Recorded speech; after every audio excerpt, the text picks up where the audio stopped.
नमस्कार, मी सुमित शंकर सावंत आणि तुम्ही पाहता TV9 मराठी। या बातमीपत्रात बऱ्याच महत्त्वाच्या बातम्या बघायच्या। तर सुरुवातीची एक अत्यंत महत्त्वाची बातमी आहे। अजित पवार आणि सुप्रिया सुळेंमधला दुरावा कायम आहे। पुण्यात अजित पवार आणि सुप्रिया सुळेंनी एकमेकांशी बोलणं टाळलेलं आहे। पुण्यात रुग्णालयाच्या भूमिपूजन सोहळ्यानिमित्त तासभर एकाच मंचावर हे दोन्ही नेते होते। भाषणात एकमेकांची त्यांनी नावं देखील घेतली, पण बोलणं मात्र त्यांनी टाळलेलं आहे। बारामतीतील नमो रोजगार मेळाव्यातही या दोन्ही नेत्यांनी एकमेकांशी बोलणं टाळलं होतं। तर अजित पवारांशी बोलण्याची संधी मिळाली नाही असं उत्तर सुप्रिया सुळेंनी दिलंय। अजित पवार घाईत होते, सुळेंचं अबोल्यावर हे स्पष्टीकरण आहे। आपण हे दृश्य बघतोय। बारामतीतील नमो रोजगार मेळाव्यामध्ये देखील हे दोन्ही नेते एका कार्यक्रमात एका मंचावर आले होते, मात्र त्या ठिकाणी देखील त्यांनी एकमेकांशी बोलणं टाळलं होतं।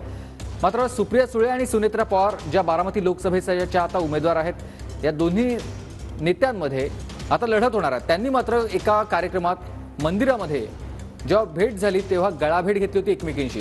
सुनेत्रा पवार या अजित पवारांच्या पत्नी आहेत। तर तिसऱ्या बाजूला आपण बघतोय ताई दादा आजही एका व्यासपीठावर होते, मात्र या दोघांनी बोलणं एकमेकांशी टाळलेलं आहे।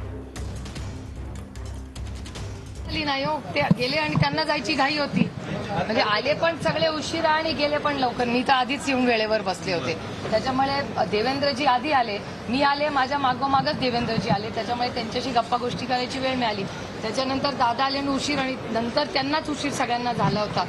कदाचित घाई गडबड असेल ना, आज त्यांना एअरपोर्टच्या पण ओपनिंगला जायचंय, तुम्ही घाई गडबड असू शकते हो, बिझी लोक आहे।